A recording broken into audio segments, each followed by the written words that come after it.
धनवान सेठ अपनी पत्नी को घमंड से बोलता है, सुनो, इस शहर में मेरी इज्जत मेरे धन दौलत की वजह से है और लोग तुम्हें भी इज्जत मेरे नाम के पीछे देते हैं, तुम्हारी कोई अलग से पहचान नहीं है। पत्नी बोली, सुनो सेठ जी, घर की लक्ष्मी अगर चाहे तो 1 सेकंड में घर की इज्जत मिट्टी में मिला सकती है और चाहे तो आसमान तक पहुंचा सकती है। आपकी इज्जत मेरे हाथों में है। सेठ हंसकर बोला, तो फिर मौका आने पर दिखा देना।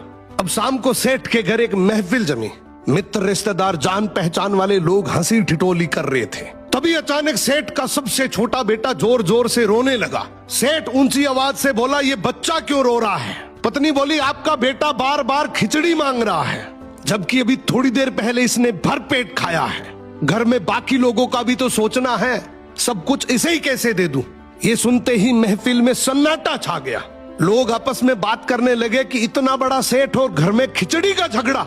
सेठ का चेहरा लाल पड़ गया, उसकी इज्जत वहीं धूल में मिल गई। रात को सेठ अपनी पत्नी के पास गया और बोला, ठीक है, मान गया, आज तुमने मेरी इज्जत सबके सामने गिरा दी, अब इसे वापस लाकर दिखाओ।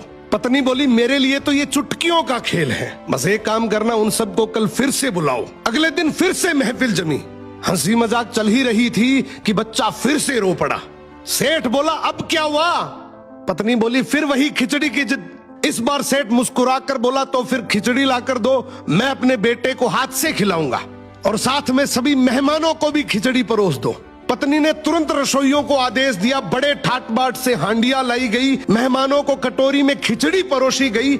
लेकिन वो साधारण खिचड़ी नहीं थी, उसमें केसर की खुशबू, बादाम, काजू, पिस्ता, किशमिश और घी की महक। ये खिचड़ी नहीं बल्कि एक शाही व्यंजन था। सभी मेहमान एक दूसरे को देखकर सोचने लगे, इनके